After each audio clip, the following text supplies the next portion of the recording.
জীবনীটি এটার সে বর্ণনা করছেন যেতবে সে পিলাদিনে পাঠ করুলে বিদ্যালয় যাওলে দিনে বিদ্যালয় আসি দেখলে তাଙ୍କ ବାପା ତାଙ୍କ ସେଇ ବାରଣ୍ଡା ଉପରେ ଶୋଇ ପଡ଼ିଛନ୍ତି ଏବଂ ତାଙ୍କ ପାଦରୁ ଧାର ଧାର ହେଇକି ରକ୍ତ ବହି ଚାଲିଛି। ଆଶ୍ଚର୍ଯ୍ୟ ହେଇଗଲା ସାଙ୍ଗେ ସାଙ୍ଗେ ଅନେଇଲା ପାଖରେ ମାଆକୁ ବି ଦେଖିପାରିଲାନି କି ବଡ଼ ଭାଇକୁ ସେ ପାଇପାରିଲା ନାହିଁ କାରଣ କ'ଣ କଲା ପାଖରେ ଯେଉଁ ଗାମୁଛା ତାଙ୍କ ବାପାଙ୍କ ଥିଲା ତାକୁ ଟାଣି ଆଣିକି କ'ଣ କଲା ସେ ଗୋଡ଼ଟାକୁ ଧରିକି କିଛି ସମୟ ପରେ ସିଏ ବାପା ଟିକେ ଅସୁସ୍ଥ ଅନୁଭବ କଲେ ତାପରେ ସେ କ'ଣ କଲେ ନା ପାଖ ବୈଦ ପାଖକୁ ଆଣିଗଲେ କାରଣ ଆଗରୁ ଲୋକମାନଙ୍କର ଗୋଟେ ଧାରଣା ଥିଲା ହସ୍ପିଟାଲ ଯଦି ସେମାନେ ଯାଉଛନ୍ତି ହସ୍ପିଟାଲର କାମ କ'ଣ କଟା କରିବା କେବଳ କଟା କରି ସେମାନେ କରନ୍ତି ଏଇଟା ଲୋକମାନଙ୍କର ଗୋଟେ ନା ଆପଣଙ୍କର ଗୋଟେ ଧାରଣା କିନ୍ତୁ ସେ କ'ଣ କଲେ ବୈଦ ପାଖକୁ ଗଲେ ବୈଦ ପାଖକୁ ଯାଇକି ବାପାଙ୍କର ଏଇ ସମସ୍ତ ଅସୁବିଧା ଜଣାଇଲେ ସାଙ୍ଗେ ସାଙ୍ଗେ ବୈଦ କ'ଣ କଲେ ନା ତାଙ୍କ ବାଡ଼ିକୁ ଯାଇ କିଛି ଗହଳିଆ ଥିବ ତାକୁ ଆଣିକି ଛେଚିଲେ ଛେଚିକି ଗୋଟେ ଟୁକୁଡ଼ା କରିକି ପତ୍ର ଟୁକୁଡ଼ା କରିକି ତା ହାତରେ ଦେଇଦେଲେ ଏଇଟା ଦେଇଯା ବାପାଙ୍କ ଭଲ ଗହଳିଆ ଡକ୍ଟର ପାଣ୍ଡନା ଛଡ଼ନ୍ତି କ'ଣ କରନ୍ତି ସବୁଦିନେ ଯାଆନ୍ତି ସେମିତି ତାଙ୍କ କତରୁ ପରିବାର କତରୁ ଗୋବରାସ ଛେଚିକି ଆଣନ୍ତି ଏବଂ ବାପାଙ୍କ ପାଦରେ ଲଗେଇ ଦେଇକି ବାନ୍ଧି ଦିଅନ୍ତି ଚିନ୍ତା କଲେ କି ସେ ସେଇ ବାଡ଼ିକି ଯାଉଛନ୍ତି କଳି ଘାସ ଗୋବ ଘାସ ଆଣିକି ଛେଚିକି ତାର ବାହାର କରିକି ଯଦି ମୋତେ ଦେଉଛନ୍ତି ତାହେଲେ ମୁଁ ଆମ ବାଡ଼ିରେ ଥିବା କଳି ଗୋବ ଘାସ ମୁଁ ନିଜେ ଯାଇକି କାହିଁକି ନ ଛେଚିକି ସେଇଠୁ ଆଣିକି ମୋ ବାପାଙ୍କ ସେବା ନ କରିବି ତେଣୁ ସେଇଠି କ'ଣ କଲେ ସିଏ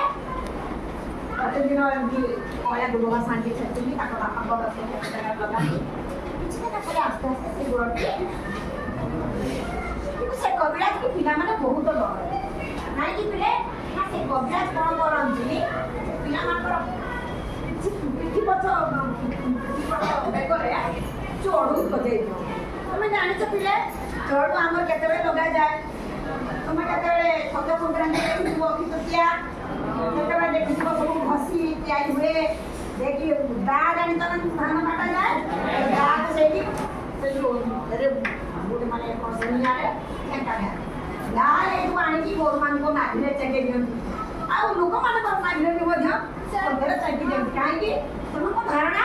ଯେ ତମର ଯାହା ବର୍ଷକ ଯାକ ଯାହା ଖାଇଛ ଭଲ ଦିନ ମଧ୍ୟ ମିଳିଥାଏ ହେଲା କିନ୍ତୁ କବିରାଜ ମଧ୍ୟ ଜାଣିଛନ୍ତି କିଛି ବଡ଼ ରୋଗ ହେଲେ ପିଲାମାନଙ୍କର ସେ ଚଡ଼ୁ ତାଙ୍କ ପିଠରେ ଲଗେଇ ଦେଲେ କାମ ମାନେ ତାଙ୍କ ପାଖରେ ଭଲ ରହିଥାଏ ଏଇଥିପାଇଁ ପିଲାମାନେ ଧରିକି ତାଙ୍କ ପାଖକୁ ଯାଆନ୍ତି ଚାଲ ତେଣୁ ଛଡ଼ନ୍ତି ଏଇ ଯେଉଁ ଆସ୍ତେ ଆସ୍ତେ ବାପାଙ୍କର ଦେହ ଭଲ ହେଇଗଲେ ମଧ୍ୟ ତାଙ୍କର ବାପାଙ୍କ ପ୍ରତି ଯେଉଁ ସେବା ସେଇଟା କେବେ ହେଲେ ବନ୍ଦ ହେଲା ନାହିଁ ସେ ପ୍ରତିଦିନ ସ୍କୁଲରୁ ଆସନ୍ତି ଆଉ ରାତିରେ କ'ଣ କରନ୍ତି ବାପାଙ୍କ ସାଙ୍ଗରେ ତାଙ୍କ ପାଦ ସେବା କରନ୍ତି ଏବଂ ଶେଷରେ ଯାଇକି ସିଏ କୁହନ୍ତି ମାନେ କିନ୍ତୁ ବାପାଙ୍କ ସେବା କରିଛ ତାଙ୍କ ପାଦ ସେବା କରିଛ ମୋ ମା ତମ ପାଇଁ କ'ଣ କରୁଛନ୍ତି ତୋ ମା ତମ ପାଇଁ କ'ଣ କରୁଛନ୍ତି ତୁମେ ଯେତେବେଳେ ତମ ଦେହ ଟିକେ ଖରାପ ହେଇଛି ତମେ କାନ୍ଦୁଥିଲେ ମା କାନ୍ଦୁଥିବ ତୁମେ ନ ଖାଇଲେ ସିଏ ମାନେ ବିଭିନ୍ନ ପ୍ରକାର ଆଣିକି ମୋ ଛୁଆ ଏଇଟା ଖାଇବ କି ସେଇଟା ଖାଇବ କି କରୁଥିବେ ରାତି ମା ତୁମର ଅନିଦ୍ରା ହେଇ ତମ ପାଖରେ କହୁଥିଲେ ତମ ଜ୍ୱରଟା ହେଇଯିବ ଜଳ ଦେଉଥିବେ କ'ଣ ହେଇଛି ଦେହଟି ମୋର ନଥିଲେ ଭଲ ପାଖେ ପାଖେ ଥାଏ ରହି କରେ ମୋ ସେବା ଦିନ ରାତି ଭୋକ ଶୋଷ ଭୁଲି ଯାଇ ତେଣୁ ମା ଯଦି ତୁମ ପାଇଁ ଏତେ କରିଛନ୍ତି ତୁମମାନଙ୍କର ପ୍ରଥମ କର୍ତ୍ତବ୍ୟ ବାପାମାନଙ୍କ ସେବା ଆଗ ଛଡ଼କି ଲେଖକ କ'ଣ କହୁଛନ୍ତି ନା ବାପା ମା ସବୁଠୁ ବଡ଼ ଦେବତା ସେଇ ଆମର ରୋଗୀ ସେବାରେ ସେ ପ୍ରଥମ ସୂଚେଇଛନ୍ତି ବାପା ମା ତାଙ୍କ ପାଇଁ କ'ଣ ନୀତି ମୁଁ ମୁଣ୍ଡିଆ ମାରେ ବାପା ବୋଉଙ୍କୁ ନୀତି ମୁଁ ମୁଣ୍ଡିଆ ମାରେ ବାପା ବୋଉଙ୍କୁ ଜଗନ୍ନାଥ ଲକ୍ଷ୍ମୀ ବୋଲି ଭାବେ ମୁଁ ତାଙ୍କୁ ତେଣୁ ତୁମ ପାଇଁ ମୋ ବାପା ମା କ'ଣ ନିଜେ ସ୍ୱୟଂ ଜଗନ୍ନାଥ ଏଇଟା ତୁମ ମନରେ ରଖିନିଅ ବାପା ମା ତୁମ ପାଇଁ ସବୁଠୁ ଶ୍ରେଷ୍ଠ ସବୁଠୁ ବଡ଼ ମୂଲ୍ୟବାନ ଜିନିଷ ତେଣୁ କେବେ ବି ଶପଥ ନିଅ କେବେ ବି ବାପା ମାଆଙ୍କ ମୁଣ୍ଡରେ ଯେ ଦୁଃଖ ଦେବ ପିଲାମାନେ। ତ ଆମେ ଏତିକି ଚେଷ୍ଟା ନେବା କିଛି ଆମକୁ କାର୍ଯ୍ୟପଦ ପ୍ରସ୍ତୁତ କରିଛେ ସେମାନଙ୍କୁ ଦେବି ତାପରେ ଆମେ ଆରମ୍ଭ କରିବା। ଆଚ୍ଛା ପ୍ରତ୍ୟେକ ଦଳକୁ ଦେଇଦେଉଛି ଆମ ଦଳର ପକ୍ଷେ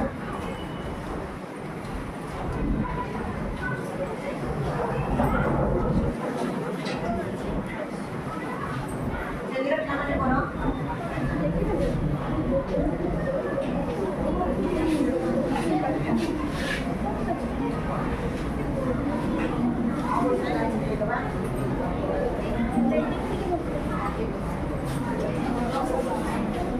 ପିଲାମାନେ ଭିଡ଼ିଓ ରେଡି କର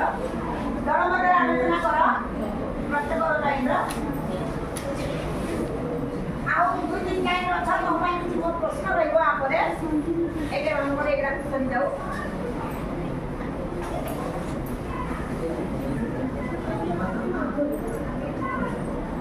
ଦୁଇ ମିନିଟ୍ ସମୟ ଦେଇଛି।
देखो पिला माने हमर क्वेश्चन कोन थिला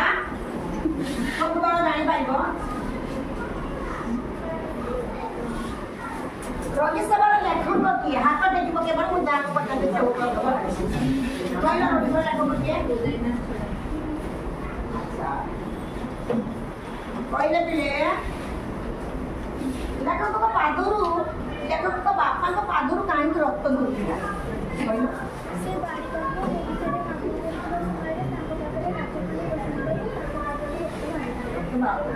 अच्छा ग्रामवासी मानकर कौन धारणा थिला पिले हमर डॉक्टर माने हॉस्पिटल डाक्टर माने ऊपरे ग्रामवासी मानकर कौन धारणा थिला तो सेटा छिला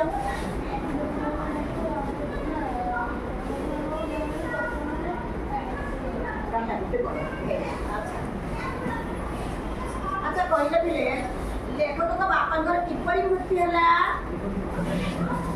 पहिले तुमे कहलो रोहणी झाड़ा जम करती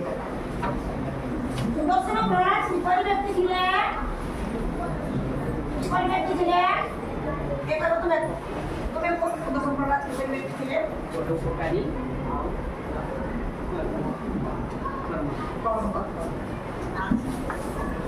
अच्छा कहलो से केबे जन्मग्रहण करथिले रे हाथ टेको तुमे कहलो 1905 केबे हत्या कले तुमे कहलो ना कोन ठीक আছে हमर एथि रहिला बतन किछि दउछे हम मान प्रश्न दउछे